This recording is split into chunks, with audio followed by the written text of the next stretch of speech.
Welcome, and come on and have a seat, and I'm gonna invite you to come up a little closer, just because, keep your 6-foot distance, that'd be good. But, it would be really helpful if we were talking to the whole empty room. We can let Megan start us off.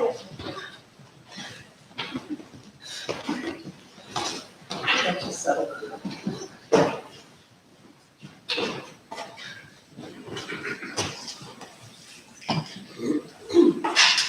The Larger Hope by Reverend Michael Schuler.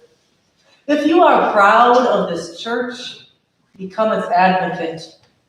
If you are concerned for its future, share its message. If its values resonate deep within you, give it a measure of your devotion.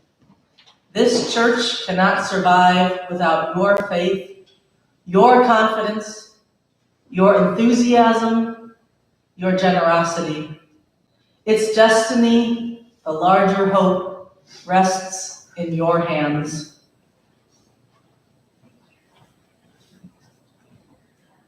We can invite I'm going to invite us to sing something different as our intro. Just to gather us in. So you know the tune. We'll see it through twice.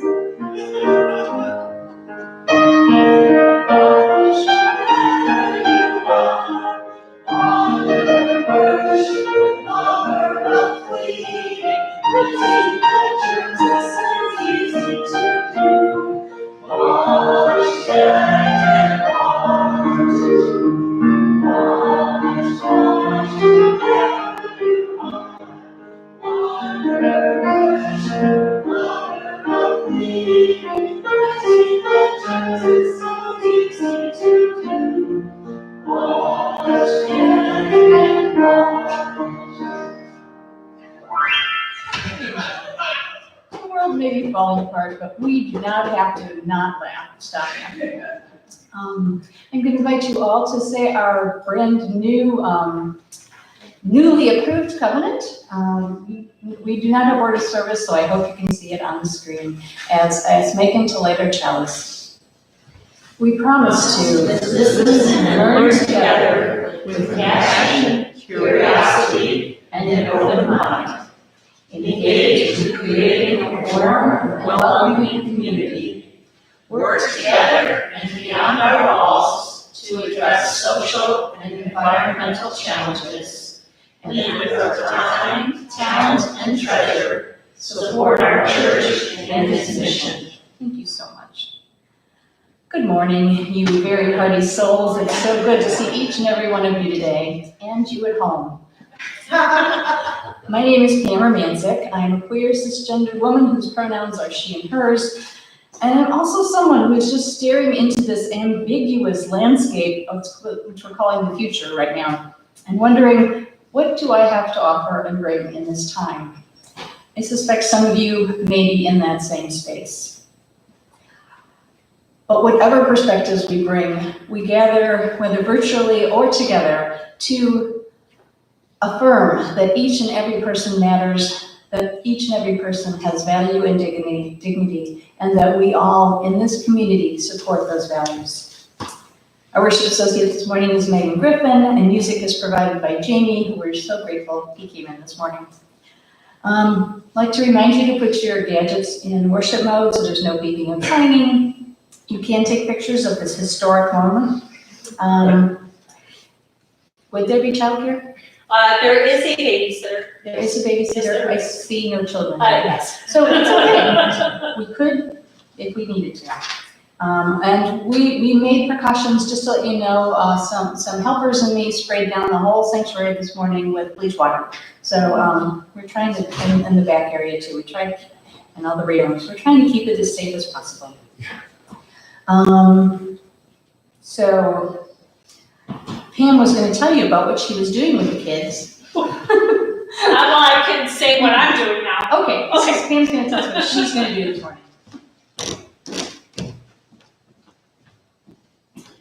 I will be going back to the other building to assemble some care packages of shelf-stable food. And my hope is that if anyone gets quarantined and is running low on food rations, that they'll reach out to the church. I'm willing, as long as I'm healthy, to come deliver it to anybody's doorstep that might need it with a friendly wave through the window. So please reach out to the church for any reason if you need anything at all. Pam and I will be checking email. Linda will be here a little bit. We'll be here a little bit, but anything that you need, please let us know. Yeah, me too. If anybody needs me to bring something over, I'd be more than happy to. Yay. So this is our final in-person worship for this foreseeable future. We are simulcasting today, so folks at home can still be, and from here on out, we'll be simulcasting for the next bit of time. The services will be recorded, but only the non-copyrighted parts will be posted. So if you want the full experience, you'll have to click in at 10:30. We'll see how that goes. You know, we're all making this up as we go along. So stay tuned. Check out our website. See what, we're keeping updates. We have a coronavirus update page on the new website, so you can check that at any time. As you might have already heard, we're using our wonderful hospitality team structure to create a phone tree so we can stay connected with every single person in our community. So you may be at the top, you may be lower down, but we envision the structure working both ways. We'll be calling people, but please, if you're at the bottom level, call back. Because at this time, we need to stay connected and not be isolated. We might have to do some social distancing, but we don't have to disconnect from the people that we love. And we want to make sure nobody is dropped during this time and everybody is checked in on, everybody is reported back. So if you hear of anything at all, let us know so that we can support you. Let's see.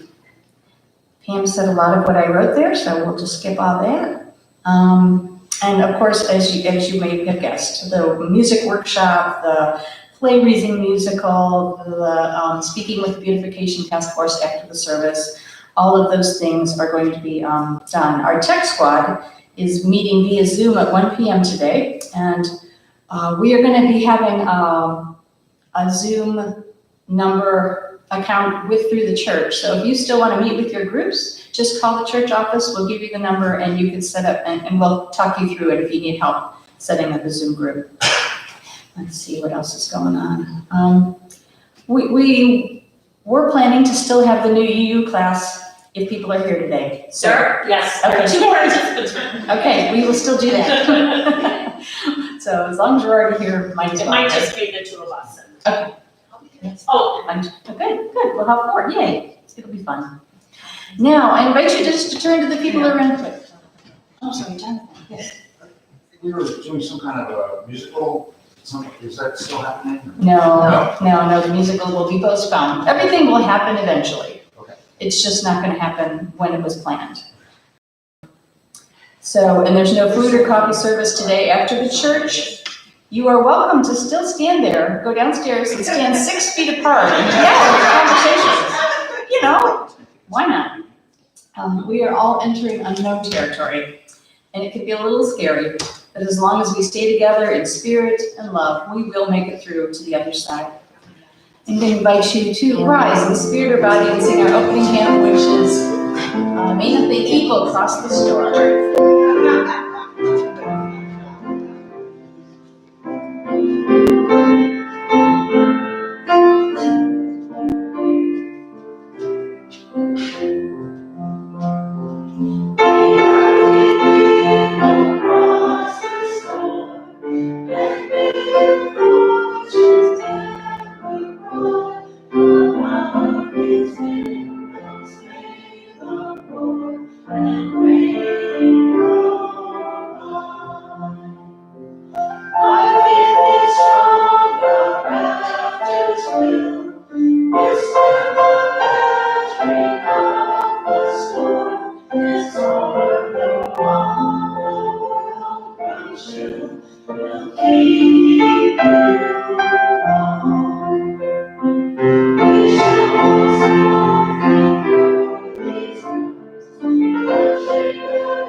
Please be seated.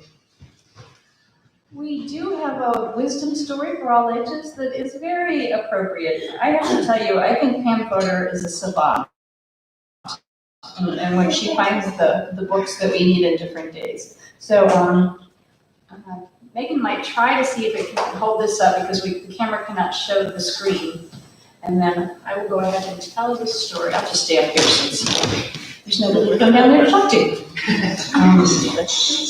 The story is called Ordinary Mary's Extraordinary Deed. I see Mike is trying to watch us as he watches. It works. Yay! It's on. Okay, very good. So, Ordinary Mary was so very ordinary that you'd never guess that she would change the world. This ordinary kid, oops, it's me, I'm supposed to be going forward. Thanks, too. Here.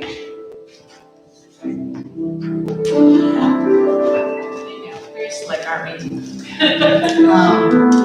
This kid, she changed the world. One ordinary day, skipping on her way from her ordinary school to her ordinary house, she passed an ordinary vacant lot filled with ordinary bushes growing ordinary berries, blue and juicy, lovely and luscious berries. Well, Ordinary Mary picked the berries and brought them to Mrs. Bishop's porch in a big brown bowl. What? Left berries in a big brown bowl on Mrs. Bishop's porch? That sneaky kid, she did. This made Mrs. Bishop very, very happy. So she baked a big batch of blueberry muffins and thought of 5 people who might like to have those beautiful berry muffins. And then secretly, she gave a plate to each one of them. How great. 5 people got a plate. One of those 5 was her paper boy, Billy Parker. And when Billy saw his name on a note on the driveway plate, he quickly barked his bite and ate every crumb. Yum, yum, yum, he ate every crumb. And that made him so glad that the next 5 people got their papers on the porch and not in the bushes where they often landed. In fact, some he handed right to them. One of those 5 was Mr. Stevens. He was so amazed that for 10 hours on the airplane where he was traveling, he said to 5 different people who had heavy bags, "Here, let me help you." And he still smiled, and they did too. And one of those 5 that he helped was Maria, whose cranky little boy, James, was crying until Mr. Stevens started playing a peekaboo game with him, and kept playing that game until their ride came to an end. When he waved goodbye, Marie exclaimed, "How strange that a stranger could be so sweet." And the next day, she went out shopping once, twice, 5 times, and she did nice things for 5 different people, 5 times without stopping. One of those 5 was Joseph, old and bent, in front of her in line at the produce stand. When he said, "Oh, I've counted wrong. I don't have those money, so I don't really need those oranges." Little James picked up an orange and handed it to him, and Maria put a coin in his hand and said, "Here, the oranges are on us." And as Joseph shuffled back to the bus, his heart was full and his eyes were wet, and his hands did helpful things for the next 5 people that he met. One of those 5 was Sarah, a college girl who was off to see the world, and she stopped at Joseph's shop, and her bag broke and all of her things fell all over the floor. "What will I do, Joseph?" she asked, but Joseph said, "This is for you." And he gave her a brand new woven bag that he had woven with his own hands. "Oh, thank you," she said. "It's the loveliest bag I've ever seen." When Sarah left, she was sunny as noon, and she had just had to shine on 5 people soon. One of those 5 was Sophia, whom she met on a boat, looking like the world might end. Sarah went up to her and said, "What lovely, beautiful eyes you have, and they're just the color of the flowers on your lovely blue dress." "Yes?" said Sophia. "Yes," said Sarah. And the beautiful blue eyes shed a happy tear. And when the boat trip was through, Sophia called 5 people to make them happy too. One of those 5 was Tom, her son, the doctor, who was having a really hard day. "Hi," she said. "I love you, Tom." "Well, how great it is to hear your voice."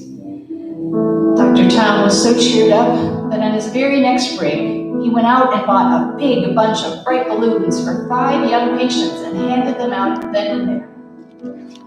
One of those 5 was Peter, a little boy who went home from the hospital that very day. Gratitude for that big, bright bunch of balloons filled and thrilled him and spilled onto the next 5 people who came his way. One of those 5 was Eric, a teenage boy whose sacks and such were still way too much. One dropped on the sidewalk, and Peter stopped his play and rushed over to say, "Super Wheels to the rescue." Well, Eric, no longer stressed, was very impressed and made a mental note that very afternoon to help 5 people soon. One of those was Di, his 10-year-old sister, who didn't have many friends and was painfully shy. When Eric said, "Hey sis, you want to come to the park with me and learn how to ride my skateboard?" she looked at him wide-eyed and said, "Serious?" She cried, "Sure," and because of her, I decided maybe she could be a friend to 5 other people. One of those 5 was Louise, a homeless woman who lived under the trees. She could hardly believe her ears when she heard Di say, "May my brother and I buy you a hot dog and drink at that stand over there?" Could it be true? Someone really cared enough to give her food and a smiling face and a smiley face ring that was practically new? Louise was so pleased that she decided, even though she had nothing, she would try to find 5 people and give them something. One of those 5 was Mr. Taylor, who lost his wallet in the park. Louise found it full of 5s and 10s and 20s, but what she could do with all that money. But she found his name and called his home, and over he came. He was so impressed at how honest she was in spite of her circumstances that he gave her a job in his store and vowed to do something generous for 5 people more. One of those 5 was Kate, a woman on vacation who wanted to see a show she'd heard was a sensation. "Oh no," she cried, "it's sold out and I'm going home tomorrow." Mr. Taylor held out his ticket and said, "I live here. I can go anytime. Take mine." Kate loved that show so much and was so touched that she thought about buying 5 presents for people back home that could be really fun. You'll never guess.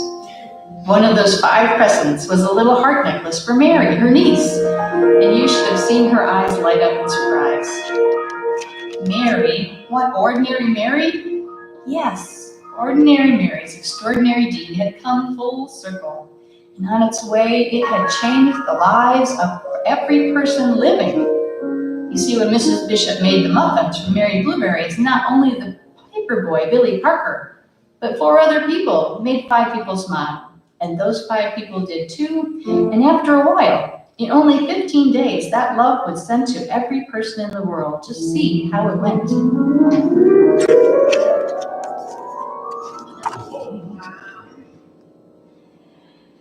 This is an older book, so it says, well, 6 billion is even more than all the people on the planet. So after everyone had a share and everybody knew and cared, we're going to assume that it was way more than 6 billion people that were reached that day. And after that, everybody knew that somebody cared, and there was even some love left over. The world was changed, and thousands and millions and billions were agreed, all because of one ordinary day. Ordinary Mary did a perfectly ordinary, stunningly earth-shaking, totally extraordinary deed. Thank you. It's our story. And we're not going to sing anybody out today, but I'm going to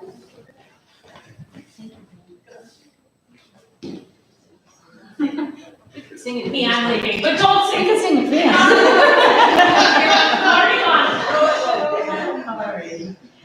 Thank you for listening to that story. It touched my heart. And I'm going to invite Megan to come up and give us our first reading. A Blessing by John O'Donohue.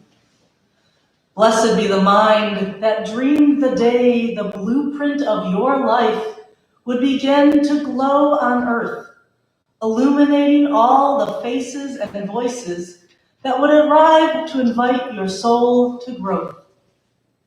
Praised be your father and mother, who loved you before you were and trusted to call you here with no idea who you would be.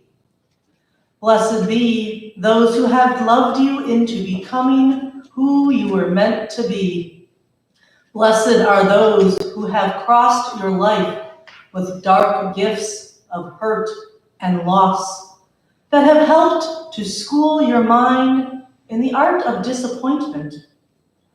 When desolation surrounded you, blessed be those who looked for you and found you, their kind hands urgent to open a blue window in the gray wall around you. Blessed be the gifts you never noticed, your health, eyes to behold the world, thoughts to countenance the unknown, memory to harvest vanished days, your heart to feel the world's waves, your breath to breathe the nourishment of distance made intimate by earth. On this echoing day of your birth, may you open the gift of solitude in order to receive your soul. Enter the generosity of silence to hear your hidden heart.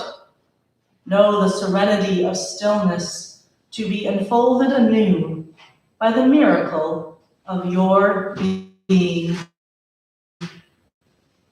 Thus ends the reading.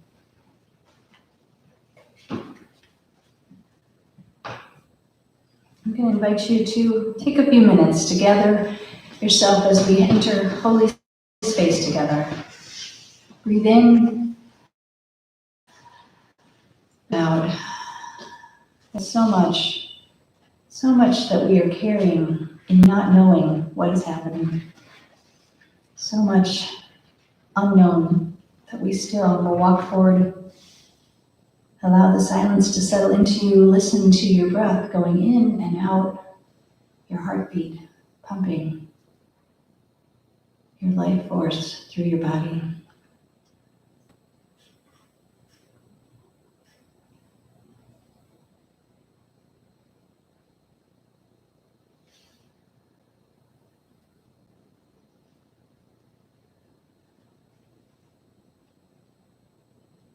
A Moment of Prayer is an Invitation by Reverend Earl Holt III.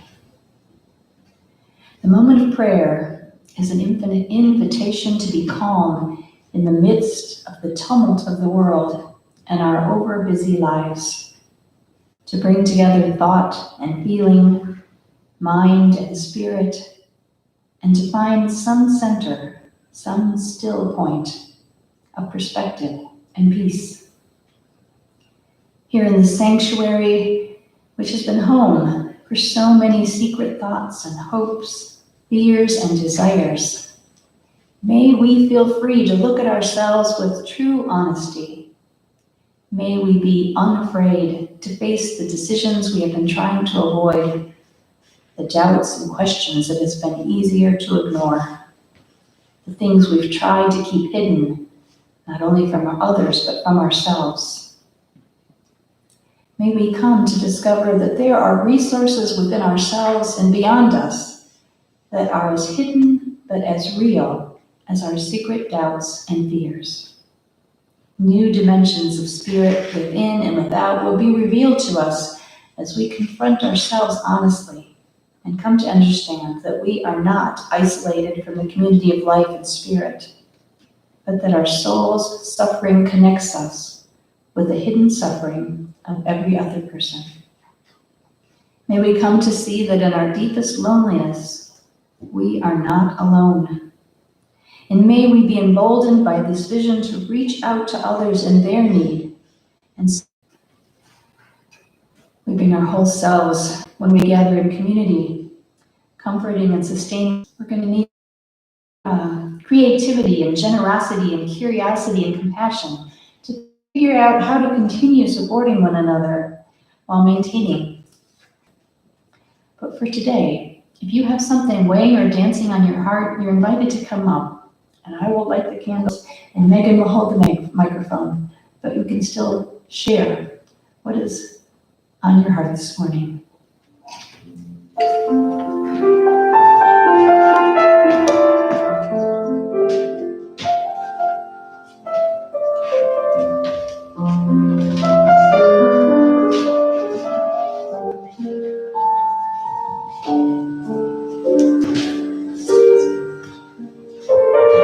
Good morning, Jonathan. Interestingly enough, with all the schools being closed, there is one school that is going to stay open. It's called Parkland Prep, and it's up in Streamwood. It's for kids who have behavioral issues, and I work as a bus monitor in the mornings. And one of the kids is named Christian, and his issue is that he's very impatient. But I've made an effort to sit with him every. In fact, he begged me to sit with him every morning. And recently, he's taken to telling me all about Black history, and he's fascinated to know about Rosa Parks and Ruby Bridges and Emmett Till. And he's 7 years old, and he's telling me all kinds of stuff that I didn't know. And I just feel really blessed to have opportunity to get to know some of these kids. So thanks.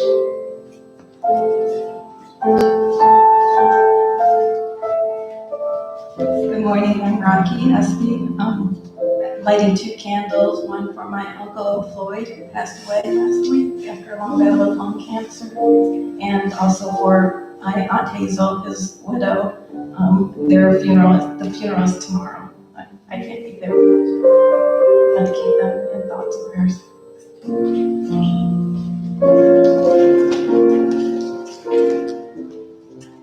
I'm Linda, I'm lighting 2 candles. One is for my son who's kind of stuck in BC and not feeling great. And for my mom who I can't see because she's in the nursing home. And the other is for all the clients in my agency who we can't serve right now. I'm trying to figure out ways to serve them remotely, but for everybody who can't get the services they need, I send out help and prayers to them.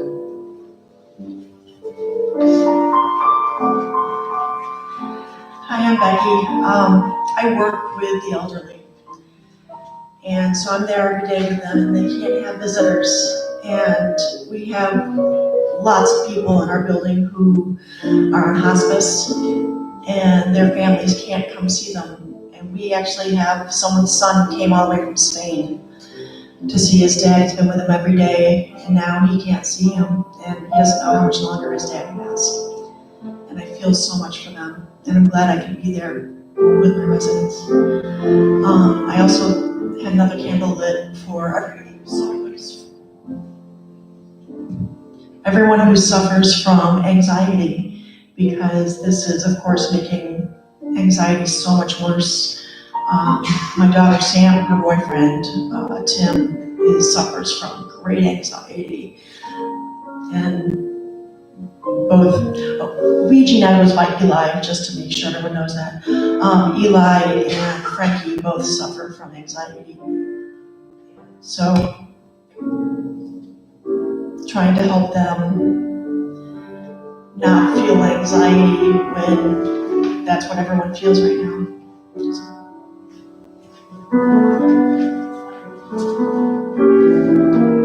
Hi, I'm Deb, and I am going to offer a celebration, I think, which is Shelby has an interview tomorrow, flying into Atlanta with epidemiologists for her first job in epidemiology. So think for her and positively thoughts at 10 minutes tomorrow. I'm lighting 2 candles. One for a friend of mine whose husband just passed away last week. He was fighting cancer. He was 50 years old. The other one is for all the teachers that are out there that are having to try to figure out this whole e-learning thing. So I'm very glad I'm not in a classroom situation anymore, because it's going to be hard for them to figure it out, and also for the kids to figure this all out that don't have that hands-on person that they really need to have. I lit one additional candle for everybody that's at home watching, that we are thinking about you and missing you. Lighting one candle for this community that has been here for 150 years and will continue through this and come out the other side. For our leaders, that they may find ways to do the best they can to support and help people during this time. And finally, for all those intentions which have not been spoken aloud, but which are heard and which are held. I invite you to sing the Spirit of Life as a response.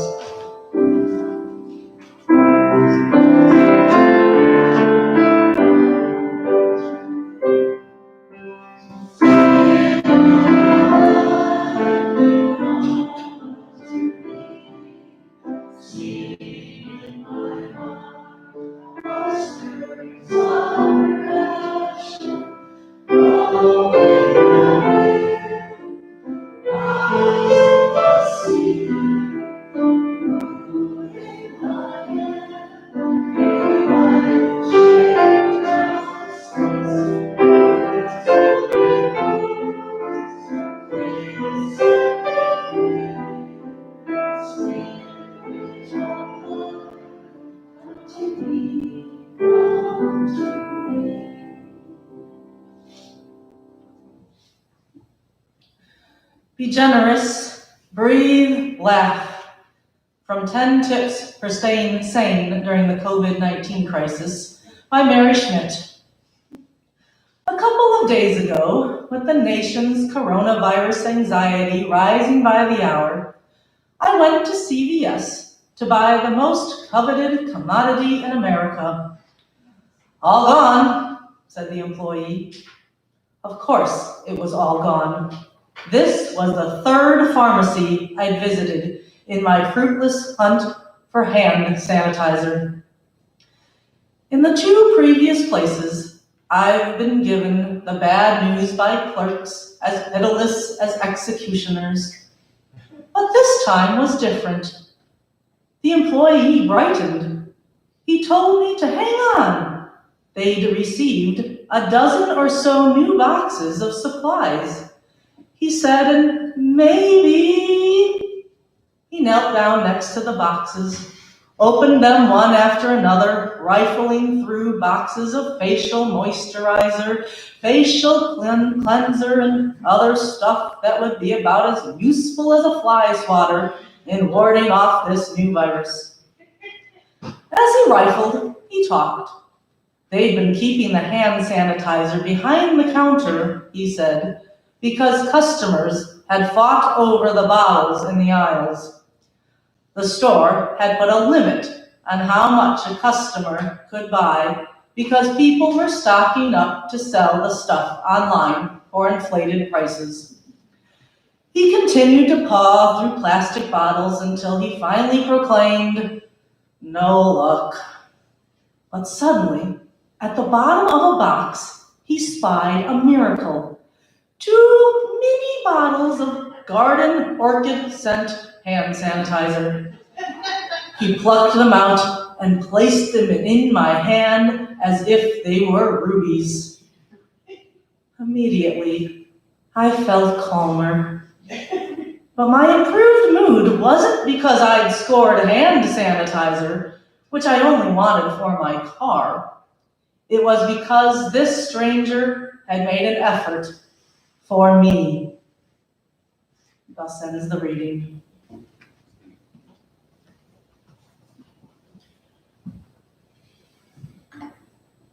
I think maybe some of you have read that. It was just in the Tribune the other day, but it struck me.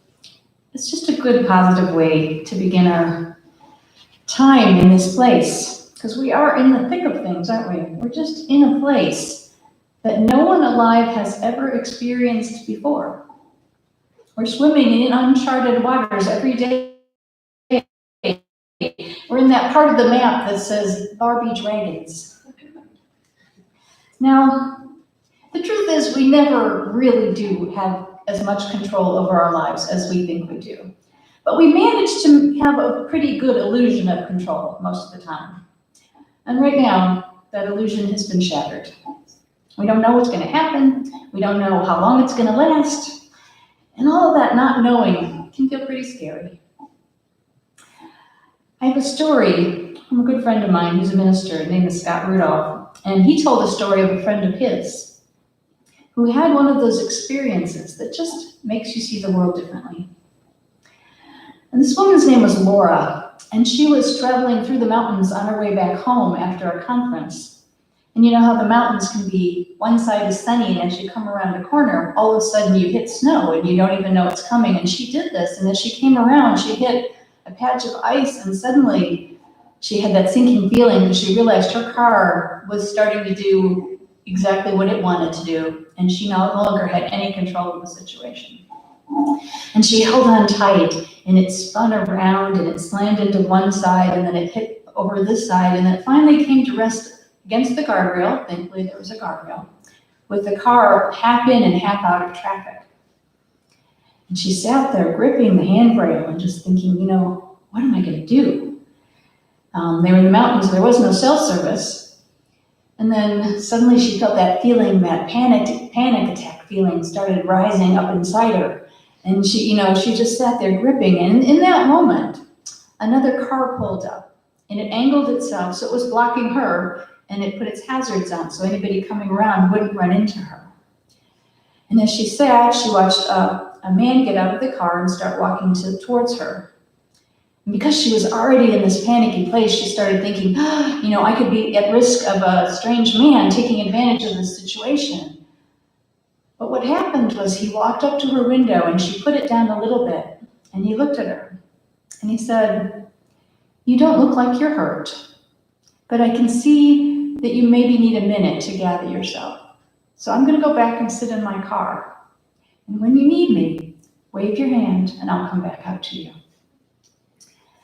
And she sat there and she kept breathing and the panic started going down because someone was present to her. Someone had showed up. Someone knew what she was going through. So after a few more minutes of breathing, she waved out the window and the man came up and he said, "Let's see if your car can drive." And so she tried it and it could drive.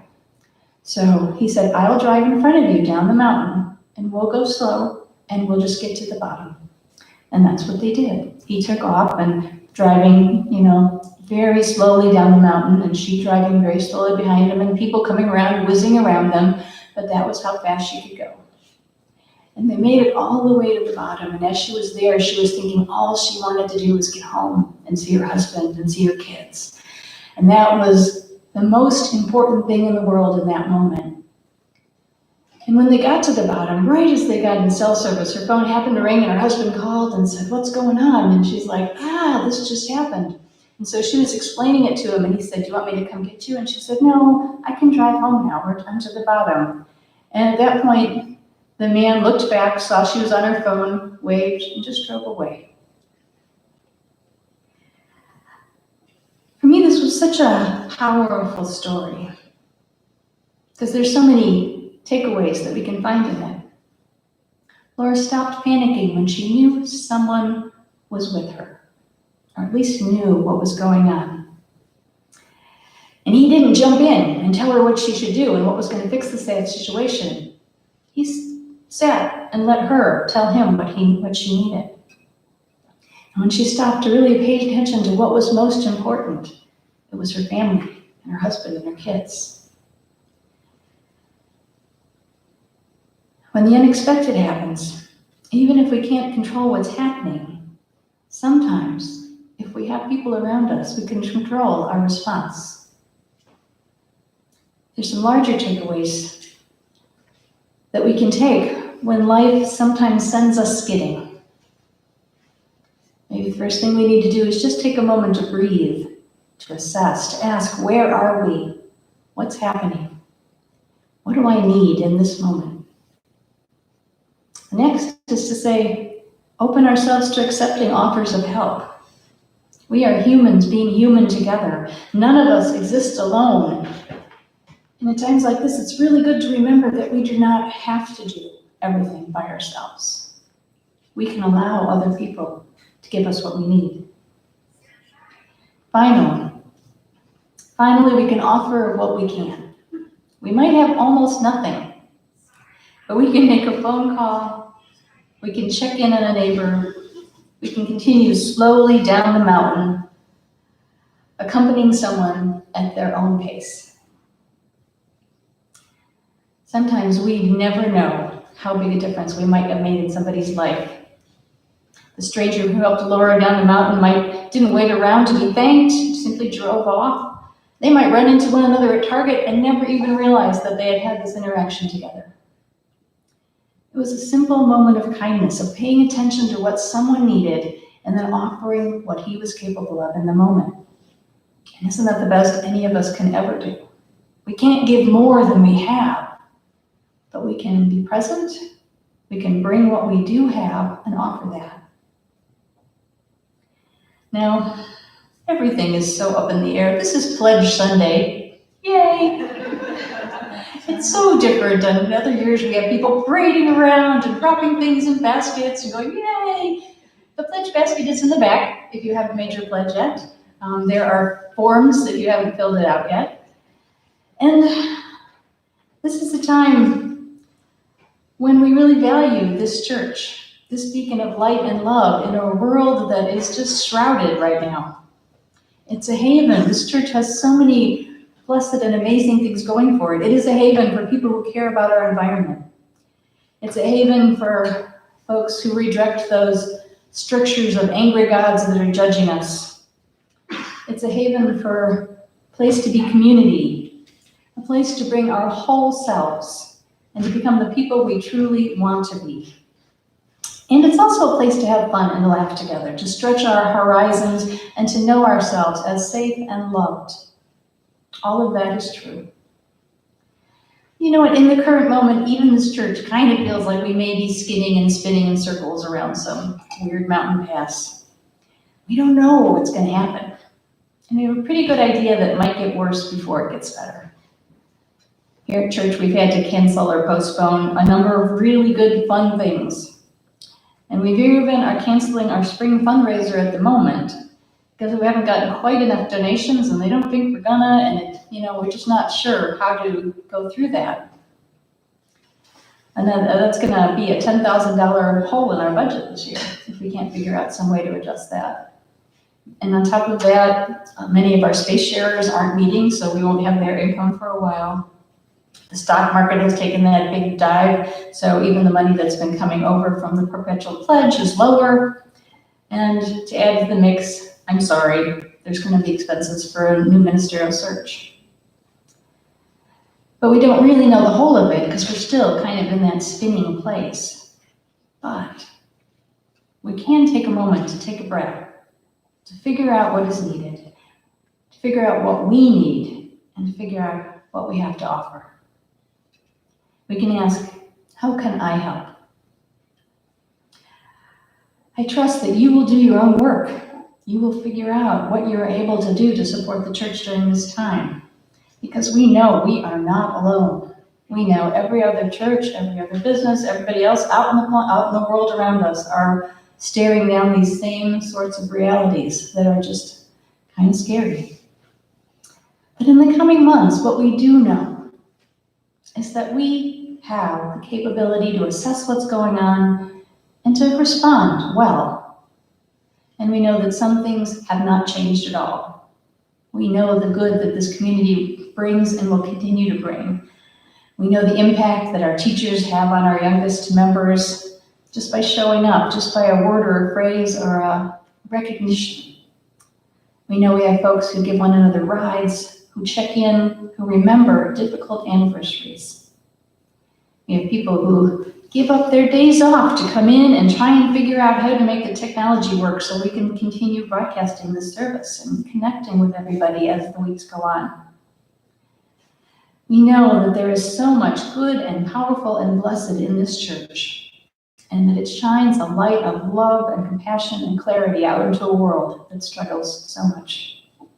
So even in the midst of our maybe not even coming to a resting point yet, even if it feels like we're gripping that steering wheel, waiting for the spinning to stop, we can remember that we are never fully in control of our lives. But we can always choose how we will respond to what's happening. We can send ripples of goodness out into the world, just like our story today, doing nice things for 5 people, and trusting that maybe those 5 people are going to do nice things for 5 more. That sending love and kindness out is kind of, remember that old television commercial from the 70s? I'll tell 2 people, and they'll tell 2 people, and they'll tell 2 people, and so on, and so on, and so on. Does anybody remember that? I knew a few of you would. I don't know why it popped in my head this morning. Or we could choose to be like the clerk at CVS. Just take time. Just meet people where they are. Just see what is really needed and stop being so stuck on our own fear and anxiety that we can't see the human being standing right in front of us. In this unprecedented moment, our response, whether we choose love or fear, can be one of the powerful things that pushes our entire community, our entire area, maybe even the world, into a kinder, gentler direction. It could happen. The rest of that article by Mary Smeech today gave 10 ways to respond, and some of my favorites were: be generous, look for the light, There's always light. There's always some silver light somewhere. Breathe. We're going to keep breathing, breathing, breathing. Don't isolate, even if you have to do your self-isolation. Find ways to connect via the phone, via the internet. Talk to people. Repeat the word perspective. Perspective. We're alive, but there's life, there's hope. My favorite, however, was to remember to laugh, which you may have gathered by a few of our songs already. So now Mary Smeesh actually wrote a song to the tune of the Bob Dylan song, Blowing in the Wind. So I'm gonna put the screen up and I'm gonna invite you to sing it through with me twice.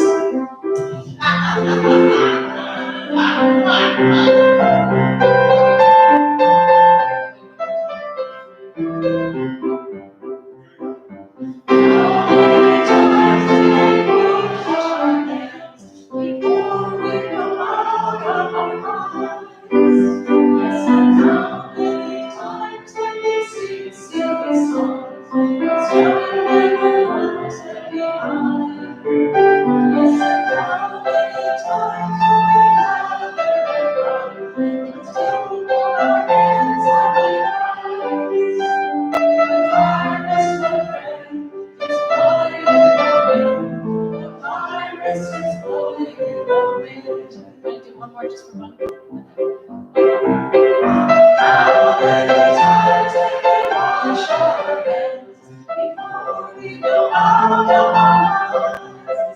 Yes, and how many times have we sing silly songs, strumming the chords that we find? Yes, and how many times have we gathered and run to hold our hands and we rise? The actress, my friend, is blowing in the wind. The virus is blowing in the wind. The virus might be blowing in the wind, but we here can choose to focus on what is real and what is important and how we are connected. It's serious. There will be sadness and stress and anxiety. But if we can find ways to remember that we are not in control to begin with, that it's always an illusion, that the silver lining might well be that it opens up clarifies our priorities. That it reminds us of what's really important. It frees us up to be the people we truly want to be. So, all of this was about why does it matter? Why does it matter what we do? And it matters because we are connected to one another through ways visible and invisible. It matters because while we can't control the world, we can control our response. We can control the love we offer and the love we receive. It matters because your life is intimately connected with mine. And the entire world can see that we are all connected to one another at this moment. And it matters because the law of impermanence is on our side. Nothing lasts forever. We will get to the other side of this challenge.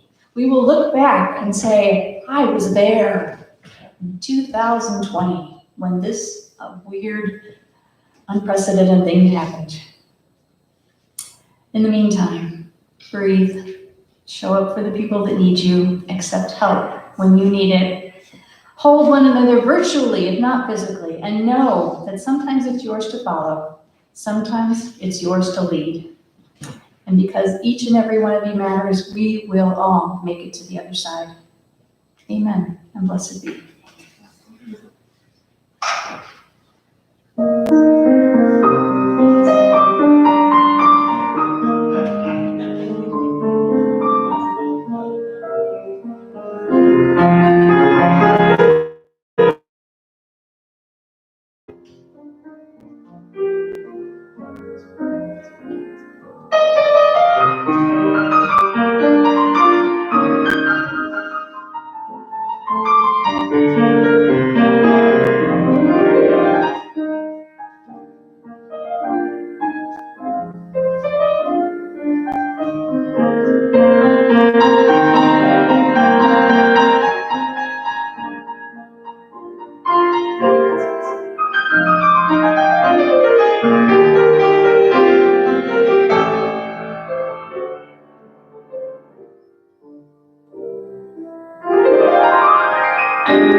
We bring our whole selves to church on Sunday, and we're gonna bring our whole selves even when we can't meet in person.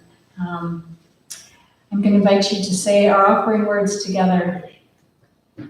This church is made up of all of us. It's what we learn together, the work we do together, and the fun we have together. It's what we share with one another, the people around us, and with all the world. We're gonna now accept your offering, and let the folks know at home that we do have a live button on the website where you can make an offering there. So we are taking care of everything. So I had to work really hard to get ready in time for this weekend. Yes. And I'm gonna say thank you. Your generosity is gratefully received.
Remembering that law of impermanence, that everything changes and that we are going to get to the other side. We're going to sing a Pat Humphries hopeful song titled Swimming to the Other Side. The words are... Is it in a hymn? No, I sent you the... Oh, I sent you the... Oh, you did, I'm sorry, yes, Okay. I'm It's sorry. just a moment. It'll be coming. It's coming. We're a work in progress. We are a work in progress, and I think it's a pretty darn good work in progress. And I want to thank Suzanne and Jean, who spent hours yesterday trying to make sure that we could be able to broadcast this out to the folks that were staying home, and have just put in a lot of work, and we are so grateful. And it's working. Yay! And it may change and evolve, because we are thinking we're going to bring a couple of people together to discuss. Right now we're doing YouTube, but if we switch to another platform, which is called Zoom, we can actually have people like break out into groups in the church and talk to one another. And so we're trying, and it could be more interactive for people when everybody's at home. So we're still investigating, and everything that changes will be on the website. So just pay attention there. There will be links. We'll put links in news and notes as it goes out. So as you want to stay connected, we'll keep trying to connect with you. Okay. I'm reading this off my phone, I can't see it. But... All right. Oh, my goodness. Oh, okay. How does this start? We are living in great big dipper. We are Washington, Mississippi rain. We are swimming in the sea. I'm sorry, I can't see. All right. We can go back and we can sing May Nothing Evil again, because I love that hymn and it's so beautiful and it just felt like it's not just cheerful. I'm Anybody so else? sorry. No, anybody else have a request? Because we can. Freebird. Right, Freebird, right. Oh, yeah, go back to the beginning.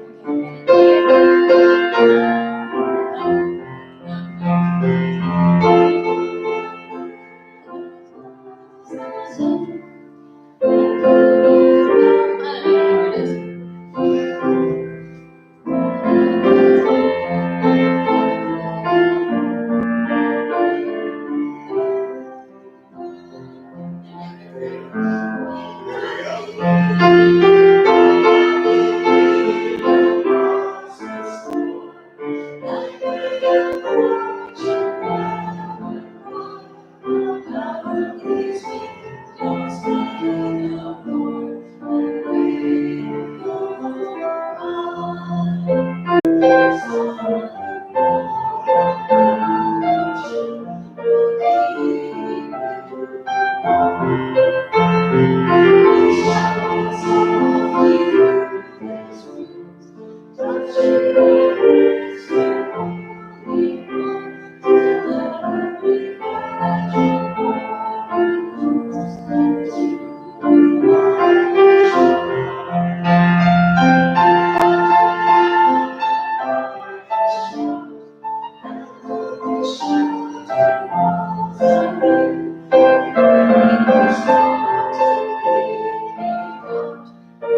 We'll get there.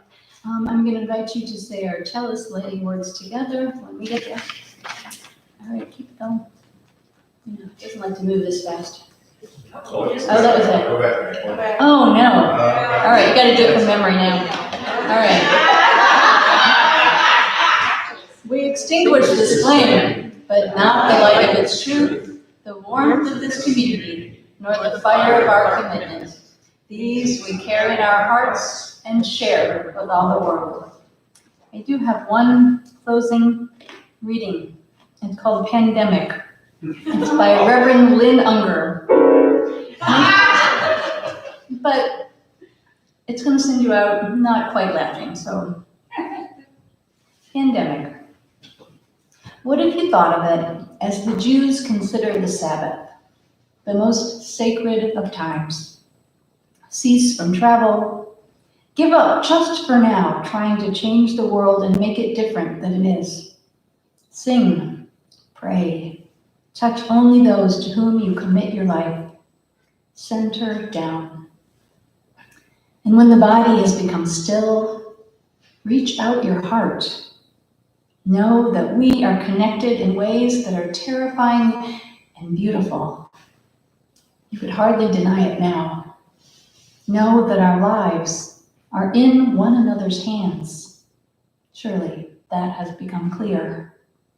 Do not reach out your hands, reach out your heart. Reach out your words. Reach out all the tendrils of compassion that move invisibly where we cannot touch. Promise this world your love, for better or for worse, in sickness and in health, so long as we all shall live. Amen, and blessed be.